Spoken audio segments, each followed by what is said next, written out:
ડીસાની નવજીવન B Ed કોલેજમાં પરંપરાગત રીતે વાનગીઓનો રસાસ્વાદ ચાખવા મળ્યો। વારસો અને વિરાસતની થીમ પર નવજીવન બીએડ કોલેજ ડીસા ખાતે અવનવી વાનગીઓનો આજે રસાસ્વાદ કરવામાં આવ્યો હતો, જેમાં 110 તાલીમાર્થીઓ જુદી જુદી વાનગીઓ બનાવી તેમજ વિરાસતી વાનગીઓ પણ સામેલ કરવામાં આવી હતી। દુનિયા જ્યારે જંક ફૂડ તરફ વળી રહી છે, ત્યારે ઘરે બનાવેલી વાનગીઓ કેટલી પૌષ્ટિક હોય છે તે અંગે તાલીમાર્થીઓ જાગૃત બને તેવા ઉમદા હેતુથી આ વાનગીઓ મહોત્સવ રાખવામાં આવ્યો હતો। લુપ્ત થતી વાનગીઓમાં ચોખાનું ખીચું, સરગવાનું શાક, સેવદળ, કોબટિયાનું શાક, ઘઉંના લોટના પુડલા, ઢોકળી, જાવરું અને મદારિયુંનો સમાવેશ થાય છે। ગ્રામ્ય વિસ્તાર અને શહેરી વિસ્તારમાં કઈ કઈ વાનગીઓ વખણાય છે તે બનાવવામાં આવી હતી। પરંપરાગત ખોરાકની માહિતીથી તમામ તાલીમાર્થીઓ વાકેફ થયા હતા। આ અંગે આચાર્ય સોનલબેન પ્રજાપતિએ જણાવ્યું હતું કે સામાજિક સમરસતાનો વિકાસ થાય તેમજ સામૂહિક ભાવના કેળવાય તેવા ઉમદા હેતુથી કોલેજ ખાતે વાનગી સ્પર્ધાનું આયોજન કરવામાં આવ્યું હતું, જેમાં જુદા જુદા સ્વાદની અનેક વાનગીઓ બનાવવામાં આવી હતી। ગ્રામ્ય જીવન સાથે સંકળાયેલી વાનગીઓ અને પરંપરાગત વાનગીઓથી તમામ તાલીમાર્થીઓ વાકેફ થાય તે આ વાનગી સ્પર્ધાનો હેતુ રહ્યો હતો, જેમાં 150થી વધુ વાનગીઓનો આશાસ્વાદ તાલીમાર્થીઓએ માણ્યો હતો। આ અંગે બીએડ કોલેજના અધ્યાપક ડોક્ટર અમિતકુમાર સોલંકીએ તાલીમાર્થીઓએ બનાવેલી વિવિધ વાનગીઓ વિશે શું કહ્યું હતું, આવો જોઈશું। શ્રી નવજીવન બીએડ કોલેજ ડીસા ખાતે આજે ફૂડ ફેસ્ટિવલનું આયોજન કરવામાં આવ્યું।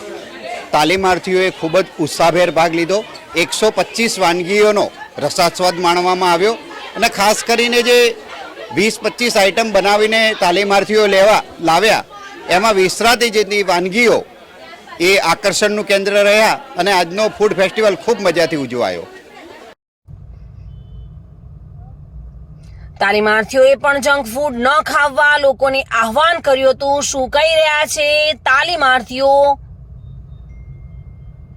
નામ મોદીયાથી રમેશભાઈ, શ્રી નવજીવન બીએડ કોલેજમાંથી આમાં બધે તાલીમાર્થી ભાઈ બહુ બનો। અમારે આજે ફૂડ ફેસ્ટિવલ યોજાય છે, તેમાં અમારે ગ્રુપ પાડવામાં આવ્યા હતા। તેમાંથી અમારું ગ્રુપ છે ગીર ગામડું રસોડું, તો તે પ્રત્યે બહુ 8 જેવા ગ્રુપ બન્યા છે અને અલગ અલગ રેસીપી અને અલગ અલગ ઉત્સાહ સાથે બધાએ પોતપોતાના રેસીપી અને પોતાનો વર્ક એટલે જેની જે હોબી છે તે રીતે બનાવી છે અને પોતાને સર્વ કરીને ડિઝાઇન કરી છે કે અમે આ રીતે કરી શકીએ છીએ। અને એમાં બોયઝ પણ પાછળ નથી રહ્યા છે, તેમને બહુ ઉત્સાહપૂર્વક ભાગ લીધો છે।